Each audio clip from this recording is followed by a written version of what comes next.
شروع کوم په نامه د خدای چې بخونکی او مهربانه ده. لکه څنګه چې نور سبزیجات د انسان روغتیا ته ګټه رسوي، داسې رومیان هم د انسان روغتیا ته ډېرې زیاتې ګټې لري.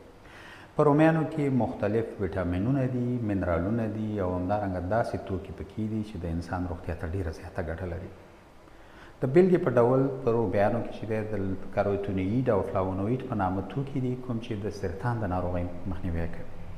همدارنګه په رومیانو کې لایکوپین په نامه یو توکی دی، کوم چې د انسان د بدن په رګونو کې د غوړ د راجمع کېدو مخنیوی کوي او په دې شکل باندې رګونه نه بندېږي او نه تنګېږي او په پایله کې د زړه د حملې او د مغزي سکتې څخه سړی ژغورل کېږي.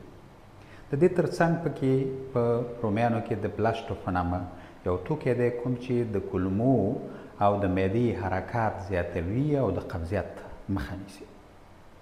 په رومیانو کې مختلف ویټامینونه دي، لکه د ویټامین B1 نه تر ویټامین B3 او همدارنګه د ویټامین C په نامه ویټامینونه موجود دي. ویټامین C چې دی د انسان د بدن مقاومت یا د قوت د ساتنې چې کومه ده د میکروبونو په وړاندې پیاوړې کوي او بیا چې د انسان زر زر نه ناروغه کېږي.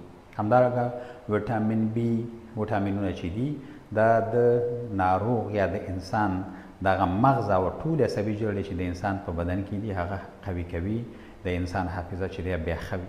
د دې ترڅنګ رومیانو کې چې دی منرالونه یې لکه مثال د کلسیم او مګنیزیم په نامه دي، کوم چې د انسان د هډوکو، غاښونو، غوښو یعنې عضلاتو په جوړښت کې چې دی ونډه لري.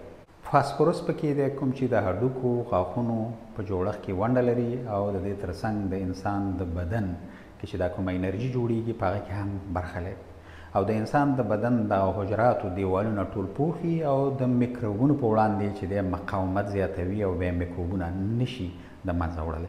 پوتاشیم او سودیم پکې دی، کوم چې د وینې فشار چې دی نورمال ساتي، په زړه باندې بوج کمیږي، د انسان د بدن اوبه ساتي، د عضلاتو او اعصابو د دندو په ښه کولو کې چې دی ونډه لري. زنک په نامه یو توکی پکې دی، کوم چې د انسان د بدن پوستکی، ویښتان د بدن نوکان دا چې دی د میکروبونو په وړاندې چې دی ساتي او بیا چې دی د انسان ویښتان زر زر نه تویي.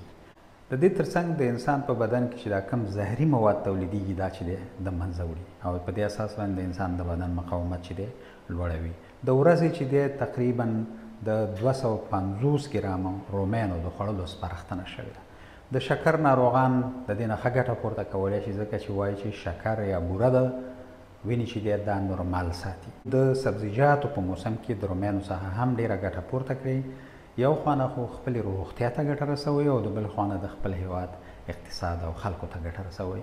د یوې بلې روغتیایي خپرونې پورې له تاسې اجازت غواړم، ستاسې د بشپړې روغتیا په